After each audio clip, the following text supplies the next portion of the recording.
అసలు ఎవరు ఈ వైషు అమ్మ?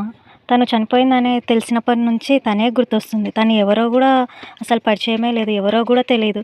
కానీ తనని తన భర్తే చంపాడు అని తెలిసినప్పటి నుంచి తనే గుర్తొస్తుంది. తన భర్త తనని పొడిచి చంపేటప్పుడు ఎంత భయపడి ఉంటుందో గదా! ఎంత బాధపడి ఉంటుందో గదా పాపం అసలు. అందులోనూ తను ఒక ప్రెగ్నెంట్. తనకు పుట్టబోయే బిడ్డ మీద ఎన్ని ఆశలు పెట్టుకొని ఉంటుందో గదా పాపం.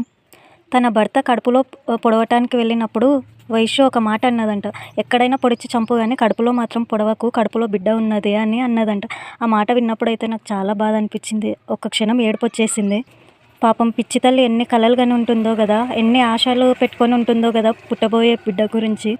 వాడు పొడిచిన ఆ కత్తిపోట్ల నొప్పుల కన్నా తన కుటుంబానికి దూరం అవుతున్నది, తన బిడ్డని దూరం చేసుకుంటున్న బాధే తనకు ఎక్కువై ఉంటుంది పాపం. ఆ రాక్షసుడికి అసలు చేతులు ఎలా వచ్చాయో గదా చంపటానికి. ఇష్టం లేకపోతే వదిలేసి వెళ్ళిపోవాలి గానీ, అలా కడుపుతో ఉంది గదా నా భార్య అని గూడా చూడకుండా ఎలా చంపటానికి చేతులొచ్చాయో. దీనికి మెయిన్ కారణం వాళ్ళ అత్తగారు అంట. తనని చేసుకోవడం ఇష్టం లేక కట్నం గురించి వేధిస్తూ తనని చంపమని కొడుకుతో రోజు చెప్తూ ఉండేదంట. ఇలాంటి అత్తలున్నంత కాలం కోడళ్ళకి ఇలాంటి చావులు తప్పవేమో అనిపిస్తుంది వైష్ణవి ఈ కేసు చూస్తుంటే. అసలొకటి అర్థం గాదు. కోడలంటే ఇష్టం లేకుంటే కొడుకులకు అసలు పెళ్ళిళ్ళు ఎందుకు చేస్తారో ఈ అత్తలు అర్థం కాదు. కొడుకు కోడలు మంచిగుంటే చూసి ఓర్వలేరు. కనీసం ఒక గదిలో పడుకుంటే కూడా చూసి ఓర్వలేని అత్తలుంటారు.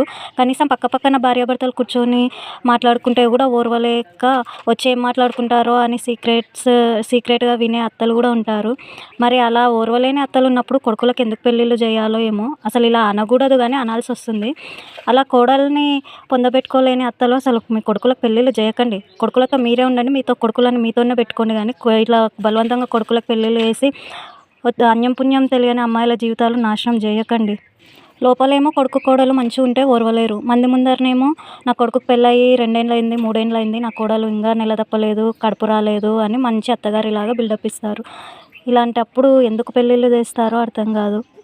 ఇలాంటి అత్తల వల్ల కోడళ్ళు సూసైడ్ అన్నా చేసుకోవాల్సొస్తుంది. లేదంటే విడాకులన్నా తీసుకోవాల్సొస్తుంది. ఇక వైష్ణవి దగ్గరికి వస్తే వాళ్ళ అత్తకి అంటే తెలివి లేదు. కనీసం భర్త తెలివైనా ఏమైంది? వాళ్ళ అమ్మ చెప్పింది అని చెప్పి ఎలా చంపబుద్ధి అయింది అసలు? ఒక్క క్షణమైనా తన భార్య పైన ఉన్న ప్రేమ గుర్తు రాలేదా? తను చూపెట్టిన ప్రేమ గుర్తు రాలేదా అసలు? ఇలాంటి వాళ్ళని మాత్రం ఊరికే వదలకూడదు. కఠినంగా శిక్ష పడితే తప్ప ఇంకోసారి అమ్మాయిలను చంపాలి అంటే వాళ్ళలో వణుకు పుట్టాలి. అలాంటి శిక్షలు పడితేనే ఇంకోసారి కోడళ్ళని కానీ భార్యలని కానీ టార్చర్ పెట్టకుండా ఉంటారు. కోడలంటే ఇష్టం లేని అత్తలుంటే ఇక కొడుకు తల్లి మాట్లాడుకుంటే కూడా భయపడాల్సిన పరిస్థితులు వస్తాయి కోడళ్ళకి. మనకు చిన్న గాయం అయితేనే తల్లడిల్లిపోతాము. అలాంటిది అన్ని కత్తిపోట్లతో అమ్మాయి కొన ఊపిరి పోయేంత వరకు ఎంత తల్లడిల్లిపోయి ఉంటుందో కదా పాపం అసలు.